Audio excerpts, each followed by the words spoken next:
আসসালামু আলাইকুম এভরিওয়ান, আমি তামান্না নাসির আছি আপনাদের সাথে। অনেক দিন পরে একটা শাড়ি টিউটোরিয়াল ভিডিও নিয়ে হাজির হলাম। আর এই ভিডিওটার অনেক বেশি রিকোয়েস্ট ছিল যে আপু একটা র্যাফেল শাড়ির ডিজাইন করে দেখান। তো আপনাদের জন্য আজকে খুব সহজভাবে এই র্যাফেল শাড়ির টিউটোরিয়ালটা তুলে ধরেছি। আশা করছি সম্পূর্ণ ভিডিওটা আপনারা মনোযোগ দিয়ে দেখলে আপনারাও খুব সহজে অল্প খরচে বাসায় এরকম র্যাফেল শাড়ি তৈরি করে নিতে পারবেন। আর ভিডিওতে আমি শাড়ির বিষয়ে ডিটেলস সব কিছু বলে দিয়েছি, তাই ধৈর্য ধরে ভিডিওর প্রথম থেকে শেষ পর্যন্ত দেখতে থাকুন। তো প্রথমে আমি এই শাড়িটা তৈরি করার জন্য এখানে জর্জেট কাপড় ব্যবহার করেছি। র্যাফেল শাড়ি সাধারণত জর্জেট কাপড়েই দেখতে বেশি ভালো লাগে। তো যাই হোক, প্রথমে এখানে আমি শাড়ির জন্য 6 গজ কাপড় নিয়ে নিয়েছি। আর আমি যে কুচিটা বসাবো, কুচির জন্য আলাদা করে কিন্তু এখানে আমি 3 গজ কাপড় নিয়েছি। আর এখানে আমি ব্লাউজের জন্য আলাদা করে 1 গজ কাপড় নিয়েছি। তার মানে টোটাল আমি শাড়িটার জন্য 10 গজ কাপড় নিয়েছি। তো আপনারা যদি আরও বেশি ঘন করে কুচি দিতে চান বা কুচির লেন্থটা একটু বড় করতে চান, সেই ক্ষেত্রে কিন্তু কুচির জন্য যে কাপড়টা সেটা একটু বাড়িয়ে নিতে হবে। আর এখানে আমি শাড়িটার বর্ডারের জন্য বা কুচির উপরের অংশের জন্য একটা লেস নিয়েছি। লেসটা মোটামুটি 1 ইঞ্চির কাছাকাছি চওড়া হবে। তো এটা আমি যেই কারণে নিয়েছি সেটা ভিডিওর মাঝখানে আমি বলে দিব যখন আমি লেসটা লাগাবো সেই সময়। তো যাই হোক, প্রথমে আমি কুচির যে কাপড়টা আছে সেই কাপড়টাকে এখানে ভাঁজ করে নিয়েছি। আপনারা একটু খেয়াল করে দেখে নিন, আমি ডাবল ভাঁজ করে নিয়েছি। তারপরে এটাকে আবার আরেকটা ভাঁজ দিব, মানে 4 ভাঁজ করে নিব। আর এই টিউটোরিয়াল ভিডিওগুলো আসলে আপনাদেরকে দেখেই কিন্তু বুঝে নিতে হবে, দেখা যায় বললেও ডিটেলসভাবে বলা যায় না। তো যাই হোক, এখানে এই যে আমি 4 ভাঁজ করে নিয়েছি। এবার আমি এই অংশটাকে 3টা ভাগে ভাগ করে নিব, সমান 3টা ভাগে ভাগ করব। তো সেই জন্য আমি ফিতা দিয়ে প্রথমে এঁকে নিয়েছি। এবার আমি সেই মাপ বরাবর এখানে লম্বা করে লাইনগুলো এঁকে নিচ্ছি, যাতে করে আমার কাপড়টা কাটতে সুবিধা হয়। আর যেহেতু জর্জেট কাপড়, যার কারণে আপনারা একটু পিন দিয়ে আটকিয়ে নেবেন এবং একটু সাবধানের সাথে কাটবেন, না হলে দেখা যাবে যে ছোট বড় হয়ে যেতে পারে পার্টগুলো। তো যাই হোক, আমি এখানে দাগ দিয়ে নিয়েছি 3টা পার্টের, এই যে আপনারা একটু খেয়াল করলে বুঝবেন। এবার আমি পার্টগুলোকে কেটে নিচ্ছি। আর এই 3টা পার্ট থেকে কিন্তু মোটামুটি 6টা টুকরা বের হবে আমাদের আস্তে আস্তে, এবং বেশ অনেকটাই বড়। আর সেগুলো দিয়েই হচ্ছে আমি কুচির জন্য ব্যবহার করব। তো এই যে পার্টগুলো দেখছেন, এখন এই পার্টগুলোকে প্রথমে আমাদেরকে জোড়া দিয়ে নিতে হবে, তারপরে হচ্ছে গিয়ে আমরা কুচিটা দেওয়া শুরু করব। তো প্রথমে এই যে জোড়া দেওয়ার জন্য আমি এই পার্টটাকে একটু ছোট বড় করে জোড়া দিয়ে নিচ্ছি। একটু খেয়াল করে দেখেন, সাধারণত শার্ট জয়েন করার ক্ষেত্রে বা আমরা লুঙ্গি জয়েন করার ক্ষেত্রে এরকমভাবে স্টিচটা দেওয়া হয়, বিছানা চাদরের ক্ষেত্রে এভাবে দেওয়া হয়, যাতে করে কোনো পাশ থেকে দেখে বোঝা না যায় যে মানে সোজা বা উল্টা পাট কোনটা, এবং সুতা বের হওয়ারও কোনো সম্ভাবনা থাকে না। যারা সেলাই কাজ পারে তারা কম বেশি সবাই এই সেলাইটা সম্বন্ধে ধারণা রাখে। তারপরও আমি একদম বিগিনার যারা আছেন তাদের জন্য বলে দিচ্ছি, আর আপনারা একটু লক্ষ্য করে দেখলেই বুঝতে পারবেন। তো এই যে জয়েন দেওয়ার পরে তারপরে এক্সট্রা অংশটা আমি এখানে ফোল্ড করে তারপরে চাপ সেলাই দিয়ে নিচ্ছি। এতে করে এক্সট্রা কোনো সুতা বের হওয়ার আর সম্ভাবনা থাকে না, এবং সুন্দর মতো এটা একদম লক হয়ে যায়।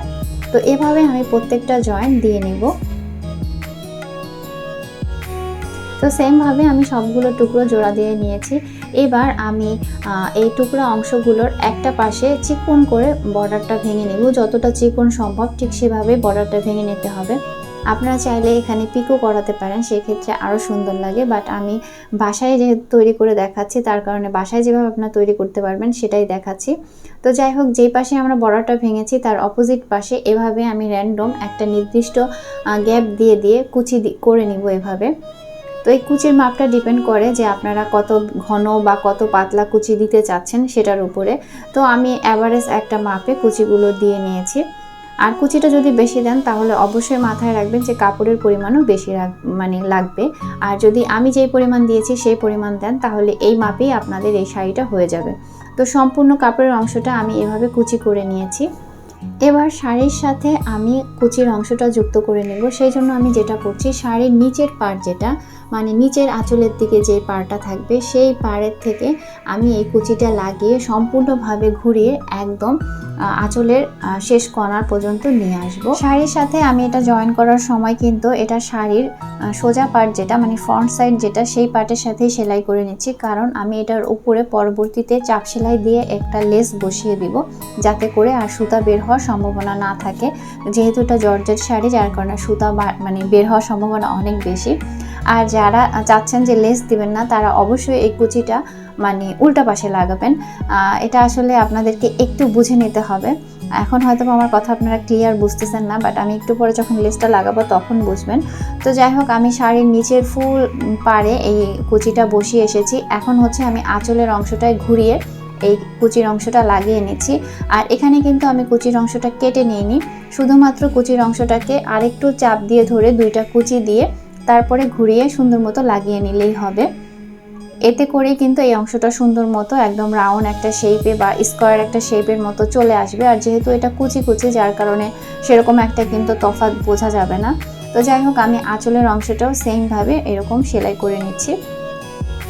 তো দেখেন, আমার কিন্তু টোটাল কাপড় দিয়ে কুচি দেওয়ার পরে একটুখানি অংশই বাড়তি ছিল, এই যে এতটুকু কুচির অংশ বাড়তি হয়েছে। তো যাই হোক, আমি ওই অংশটুকু এখন কেটে ফেলবো। তারপরে কেটে ফেলার পরে এই জায়গার যে এক্সট্রা জায়গাটুকু আছে সেই জায়গাটুকু আমি চিকন করে বর্ডার করে দিচ্ছি। তো বর্ডার করে দিলে এটা কিন্তু শাড়িটা মোটামুটি কমপ্লিট হয়ে গেছে। এই যে আমি আপনাদেরকে একটু দেখিয়ে দিই, যারা লেস লাগাতে না চাচ্ছেন তারা এভাবেই কিন্তু শুধুমাত্র শাড়িটা পরতে পারেন। সেই ক্ষেত্রে কুচিটা শুধুমাত্র মানে কাপড়ের উল্টা সাইডে দিবেন আর কি। আর আমি এটা কিন্তু মানে সোজা সাইডে দিয়েছি, কারণ এই সোজা পাশটায় আমি এখন একটা লেস বসিয়ে দিব, যাতে করে আর সুতা না বের হয় আর বোঝাও যাবে না যে আমি এটা কোন পাশে লাগিয়েছি। তো এই যে আমি ক্লিয়ারলি আপনাদেরকে একটু দেখিয়ে দিলাম। এই যে এটা হচ্ছে সোজা সাইড, আর পেছন সাইডটায় তো আর এখন কোনো সুতা বের হওয়ার সম্ভাবনা নেই। তো এখন এই জায়গায় আমি হচ্ছে কি লেসটা বসিয়ে দিব।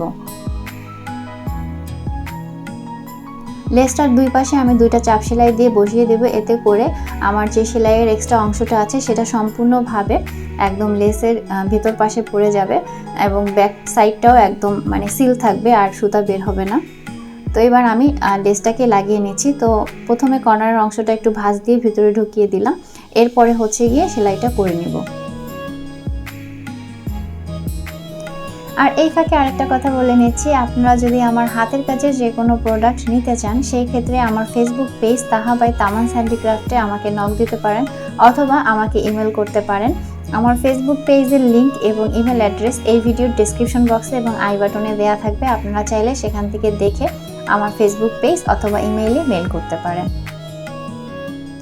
তো আমি শাড়ির আঁচলের কর্নারের অংশ কিন্তু সেমভাবে একটা ভি শেপ করে ভাঁজ দিয়ে তারপরে লেসটা লাগিয়ে নিচ্ছি।